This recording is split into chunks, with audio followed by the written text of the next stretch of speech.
I just wonder if you might share with us, Lissy, like what are some of the patterns that you've noticed in these high performing cultures and professionals when it comes to kind of taming this complexity? Where does all of this kind of stem from now that you've had a chance to step back and study it? Within the corporate context, one of the bigger issues within companies today is that a lot of us are doing what's called knowledge work. We're working in computers, we're using our brains, we're making decisions, we're coming up with ideas, and a lot of this work is invisible and you can't see it. Our brain likes additive things, but we tend to minimize subtractive changes. So when we take things off our to-do list, it can feel like we're being punished or, like we did something wrong. Our brains can't physiologically multitask, but most of us think that we can. So we sit there on computers with our phones next to our head. And by the way, there's studies that show that even just having your phone on your desk is enough to distract you. So you don't have to have any lights go off. We've got telephone calls going off. We're working from home, many of us. And so we've got distractions that way. We're in the office, people are tapping our shoulders. And every single time we have more than one thing going on at the same time, we do not do it at the same time. We actually have to physiologically shift from one thing to the next, which is cognitively expensive to do, meaning we burn a lot of energy doing that.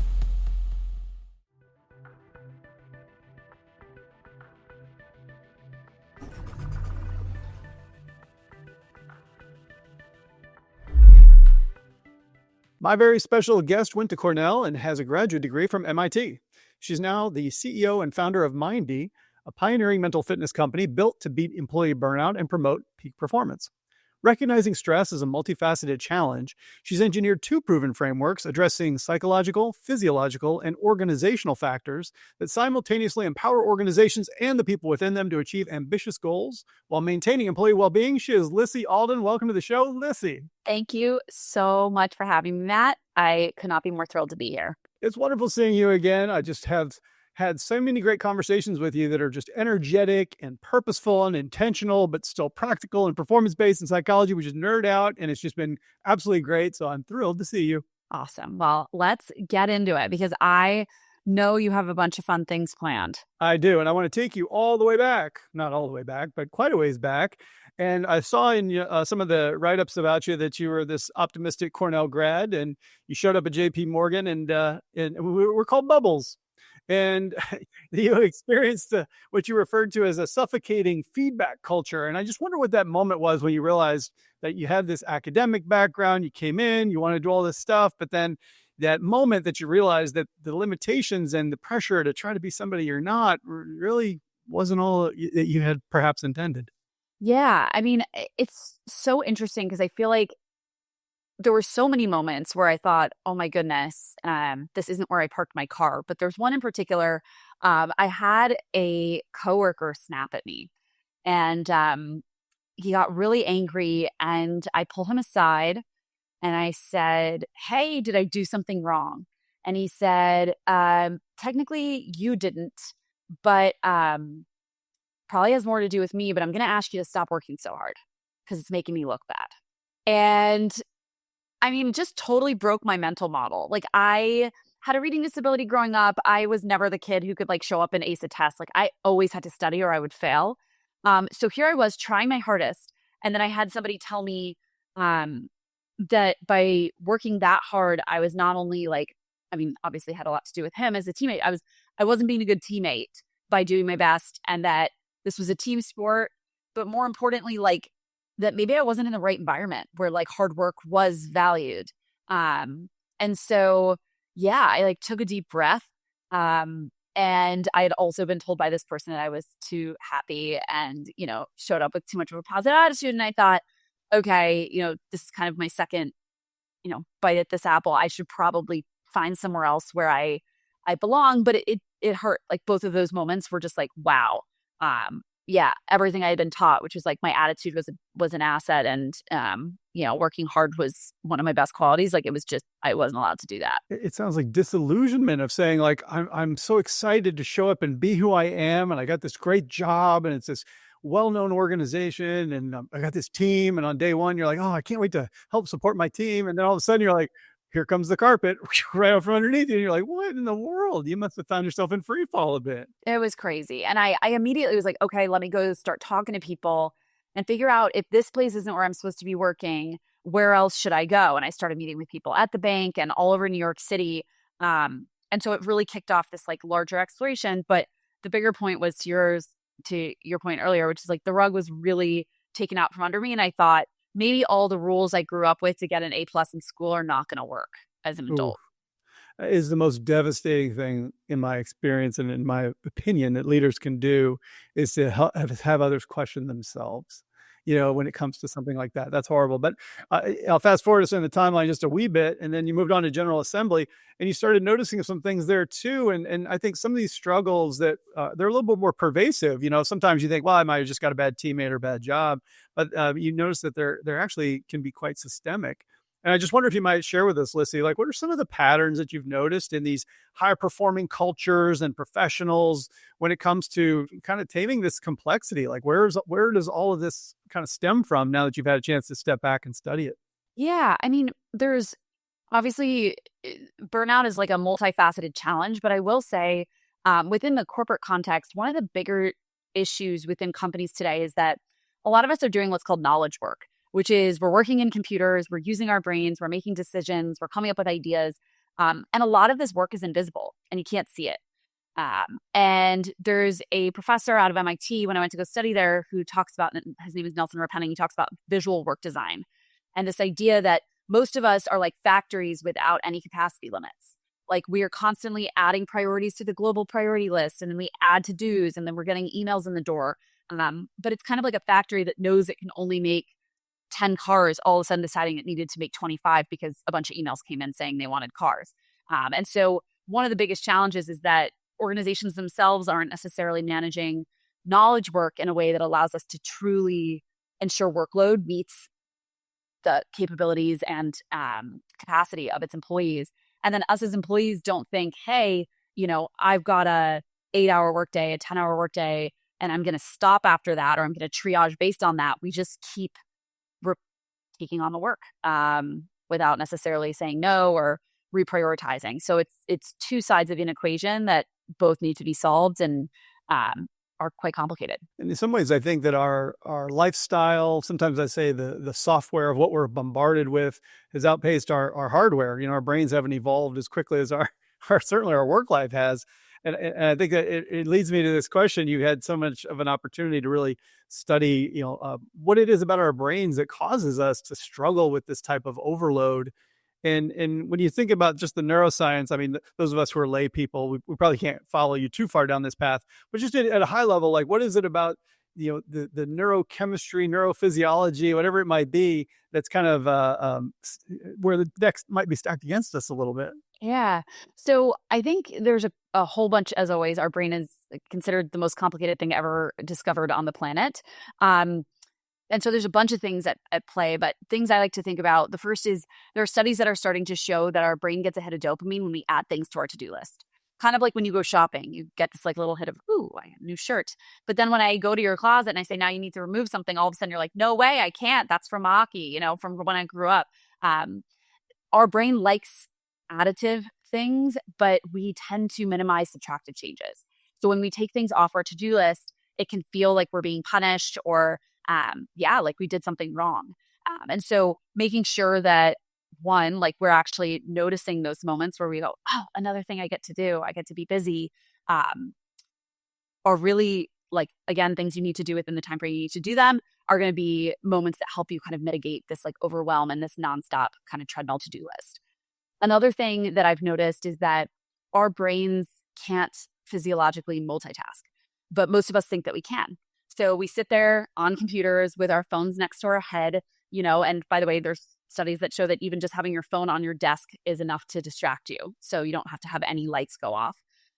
We've got telephone calls going off. We're working from home, many of us. And so we've got distractions that way. We're in the office. People are tapping our shoulders.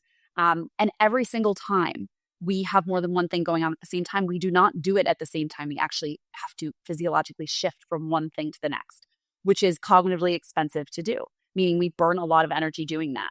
And so we tend to be overwhelmed because we don't lock ourselves into a situation that really promotes intentionality, or what we call the practice of focus.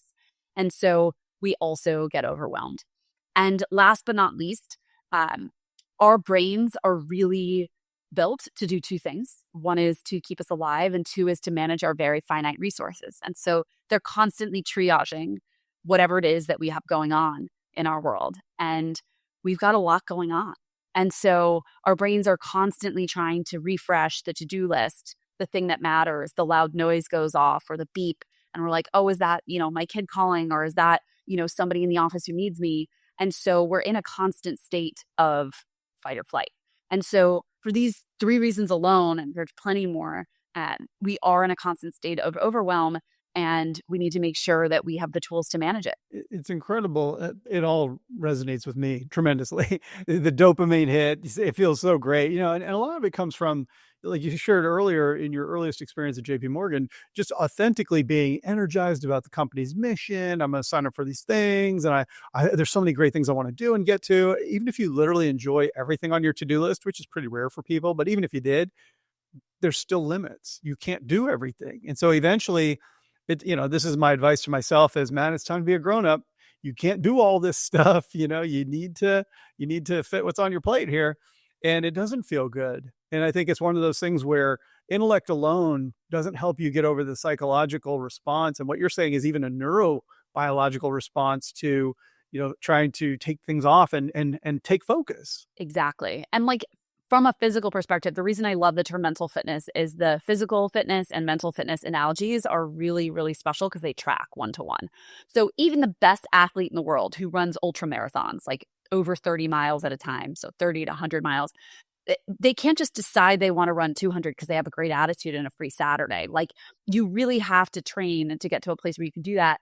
And especially those folks know the importance of finding rest within their capability of cross-training to make sure that they can build up to that capacity. And so many of us not only are at a place where we need to start removing things from our to-do list, but if we do want to ramp up our level of intentionality, or again, this practice of focus, where we've got longer periods of time where we can sit and actually execute, we need to train for that. Yeah. And I think that it almost brought to mind for me this worst of all world situation where you're a team leader.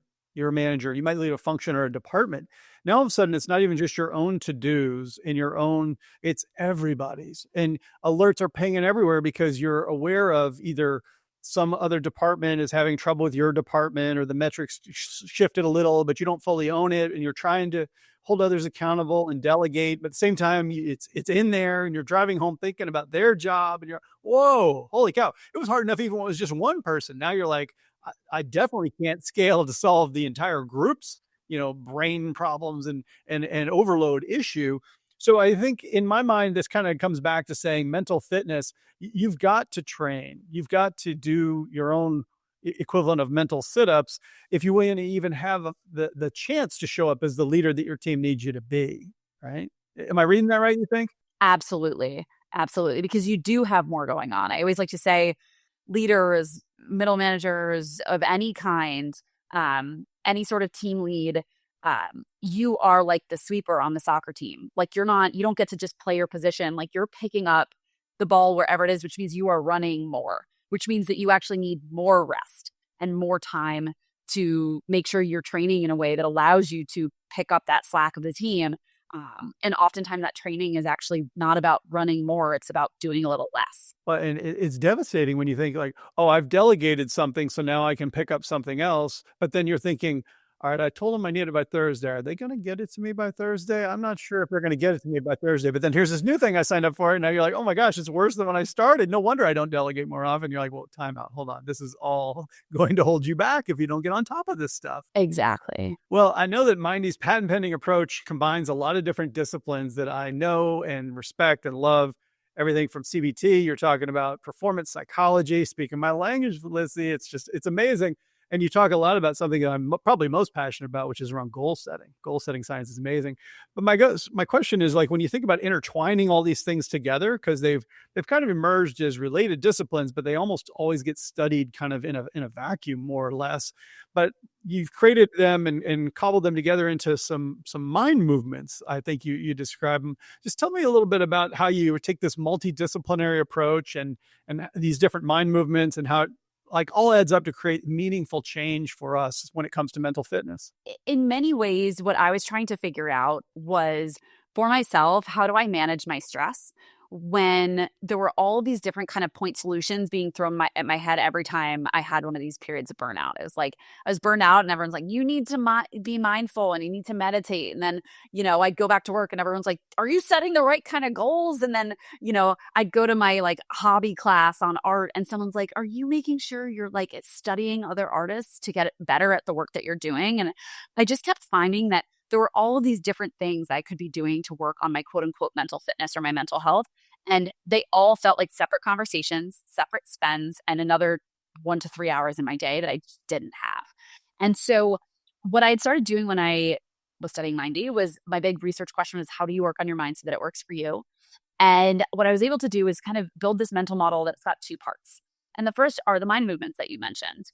What I noticed was that across all these different disciplines I was studying, there were basically three categories of work that every neuroscience, psychologist, sociologist, spiritual leader, therapist was talking about people needing to do every day, but they were using different terms and different words. And so I started taking stickies and I grouped all of them over a period of 8 months. And it became very clear that they fell into what I call three categories, which are stop, slow, and go. Stop. It's like a stoplight, red, yellow, green for those who are listening. And each of those stands for a category of work.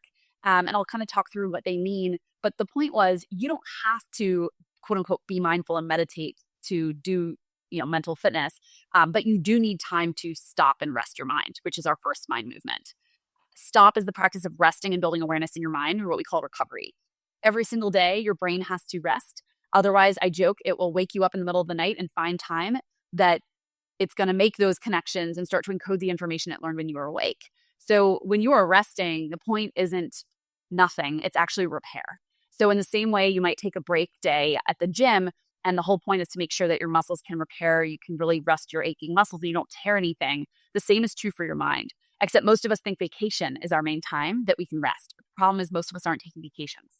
And so this is where every single day your brain needs time to really, like I said, encode and lock in the information that it learned. And if you don't do it actively, meaning through a walk without headphones on, through a meditation practice, through some deep breathing, or through I cook without my headphones on, it will wake you up in the middle of the night while it's processing. And many of us have been no stranger to that. Or by the way, if you have a hard time falling asleep. The second mind movement is what we call slow. It's the practice of expanding your perspective. This is really about cross-training your mind or creating new thought patterns outside of the ones our brains typically default to. Most of us probably notice when we're tired, exhausted, and overwhelmed, we default to the negative, primarily because our brain is trying to keep us alive by using shortcuts. We hear a loud noise, boom, danger. We get a text, do you have a second? Boom, danger, right? Our brain's like, this must be a problem. We got to step into gear here. But by starting to create new mental patterns through things like cognitive behavioral therapy, which are journaling prompts that help you think differently about a situation to see a new perspective, or using creativity, visualization, where you close your eyes and really picture yourself in a situation, which is actually wildly hard. I said it's one of our most difficult mental muscles to flex. This is really about making sure you're creating new thought patterns, again, outside of the defaults, to create a balanced way of telling your story of your day. And this is the thing that when something bad happens will allow you to take a deep breath and shift your perspective away from what you default to, which is, oh no, this is a problem, and oh, this could really be an opportunity. And last but not least is go, which is my favorite. Most people are like, oh my God, stop. I'm definitely not recovering. Slow. Ugh, I don't really have time for that. But go, I must be good at this one because I spend my life running. I always say go is actually not about the practice of just making progress. It's recognizing progress. So we say go is about scoring. This is about making sure your brain can get that hit of dopamine for the amazing work that you do every single day and maintain and build motivation.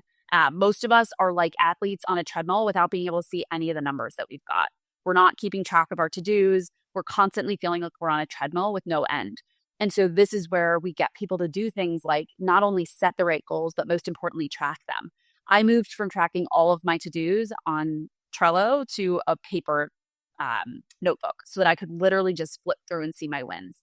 When I'm in my sales mode, when I'm going out to companies and selling, I'm actually keeping track of every single company, and I put a penny in a jar so I can see how that jar is filling up. Because outside of these big moments of success where you close a deal or you get a promotion or, something else big happens, you're really struggling to kind of calculate the wins. And most of us, again, are feeling like we're failing. And so again, stop, slow, and go are your three mind movements you need every day to feel good. These can be 30 seconds of silence to start. You can do 30 seconds of asking yourself a journaling prompt in a new way, like what's the highlight of your day as opposed to how's your day. And go is really about, again, tracking your wins and talking about those.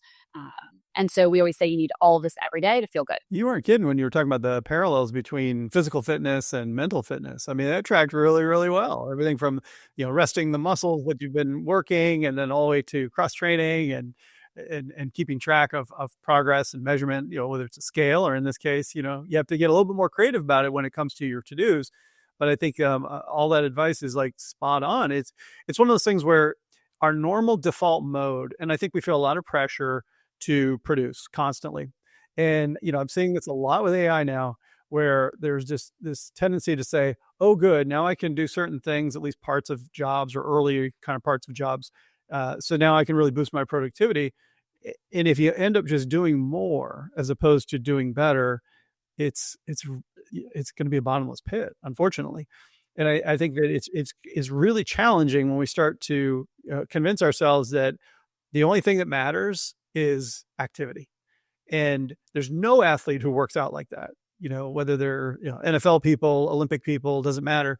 Your body just can't do that. Why would you think that your brain can? Exactly. And most of us, my biggest joke is your brain sits behind your eyes. We forget it's there. And because it's invisible, we forget that we need to tend to it. And so there's a fun study that had people draw a picture of their own brain. And once they did that, they were more likely to pay attention to their mental health. And so any way you can make the invisible visible is going to be a really positive step in the right direction to actually making sure you can work on it. I'm going to do that sometime, but I think the drawing would depend on the day. Sometimes it's like, I start off the week, it's like all fit and strong and ready with the little biceps sticking out of it. And then by the end, it's just like, pretty mushy. But it is very plastic. One of my favorite things about the brain is how plastic it is and how you can learn new mental patterns, and the brain will really rewire itself if you produce new thought patterns. You can shape beliefs, you can shape new habits, new grooves, and we don't have to just be conditioned by the way we've always done things. And the other thing I believe is that for people who are old like me, been in the workplace a long time, the things that we did that got us to be successful 20 years ago, it's a totally different world now. There's so much more data and stimulus, and you don't go with your coworkers and walk down the street to get lunch sometimes. You're just on Zoom, bang, bang, bang. It's like, it's a totally different environment. And we have to recognize that, if everything else has changed, how do we not change our approach to brain health and brain fitness in this case? Totally. And this is where neuroplasticity is really about that slow movement, that cross training. It's, if most of us are used to walking forward and then all of a sudden we want to start, doing the grapevine and walking side to side, it's going to be a new hard thing to do.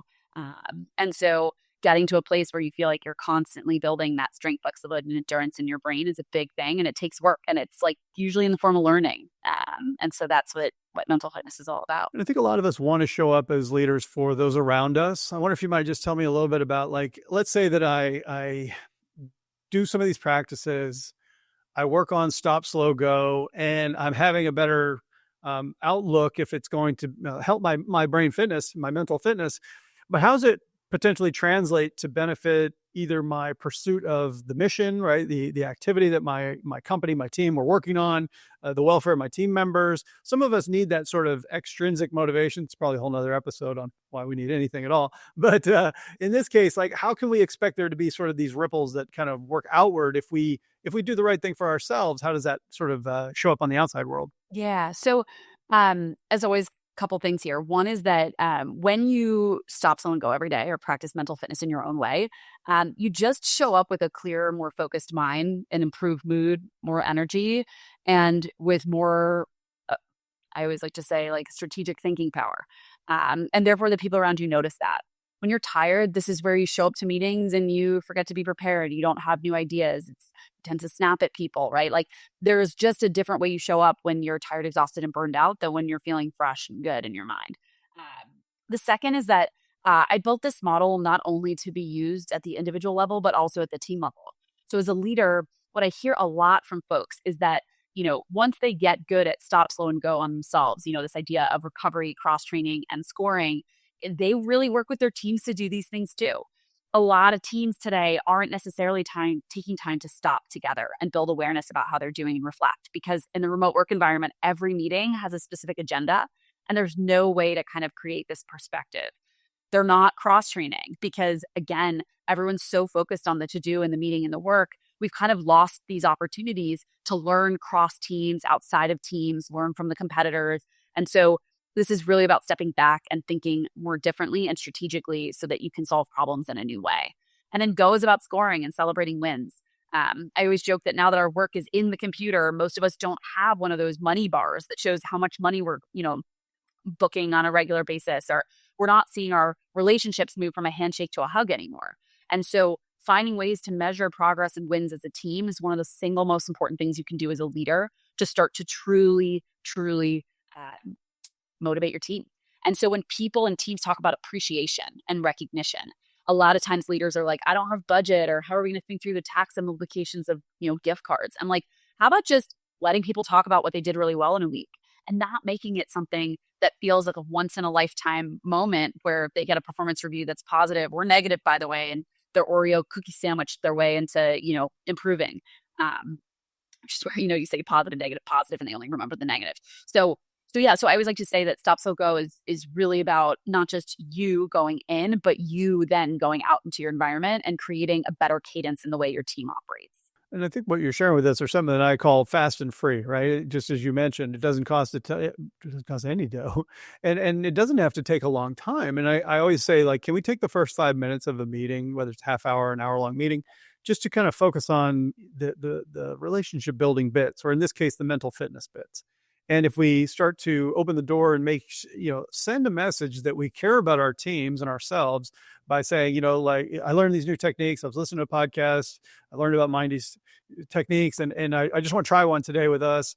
And we're going to focus on something called stop. Okay, great. Let's do that. And eventually what you're saying is, like, we're going to take a little bit of time, not all the time, a little bit of time to prioritize mental fitness. And we're doing it because, yes, we care about performance, but we also care about well-being. We care about engagement. We care about energy. We care about all the things that teams need to be successful. And I think that even people who are a little uncomfortable at first, as it starts to happen, don't be surprised when they get pulled in and say, you know what, at first I was a little uncomfortable, but you know what, I really came to look forward to those things. Those are the team members who don't want to, who want to give their all to the team leaders and really, continue to show up and lean in that way. Yeah, no, absolutely. Well, I think that there's one last question I had for you. That you and I talk about a lot of times. There's almost like we have to climb this ladder, going from performance to people to purpose. And I think that some of our favorite conversations you and I have been really kind of at that highest level.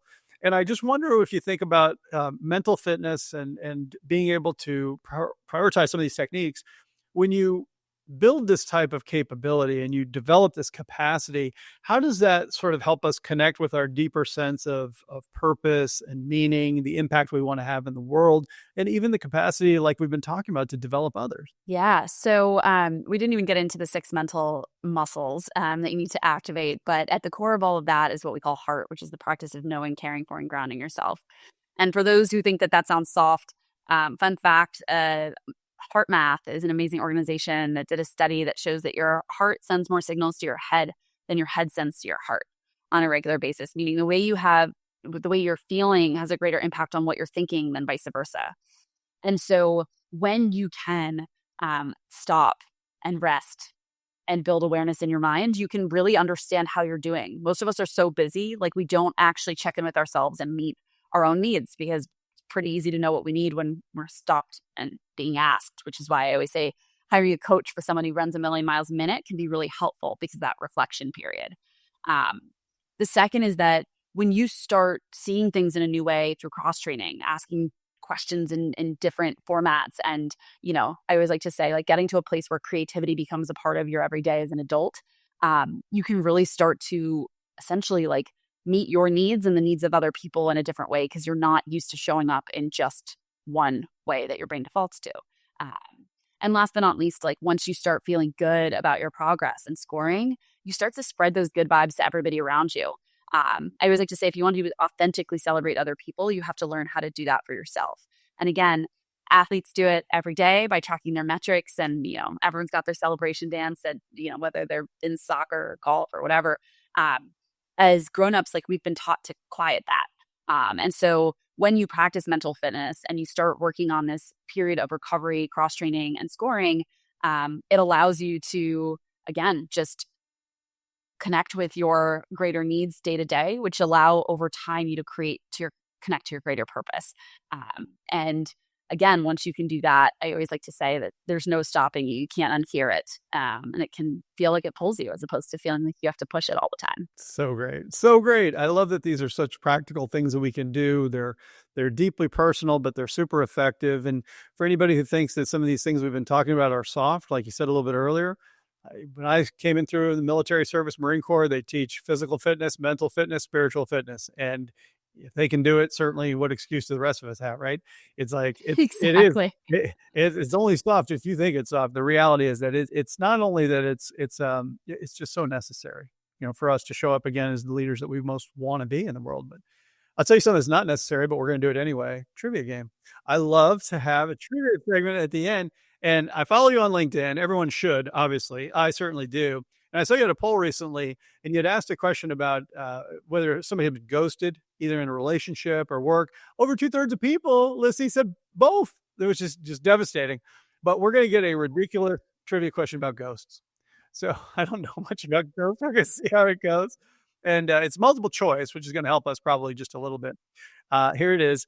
In folklore and many ghost stories, what is a common material item that a ghost is often said to be unable to pass through or is blocked by? Is it A, salt, B, iron, or C, running water?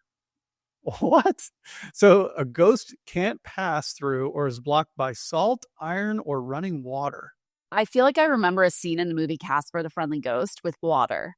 Okay. I was thinking water too. It seems like it might be actually something that could be possible. Well, I tell you what, audience, if you're listening, you're playing along at home, go ahead and lock in your answer. Is it A, salt, B, iron, or C, running water? We went with C, running water, and that is correct.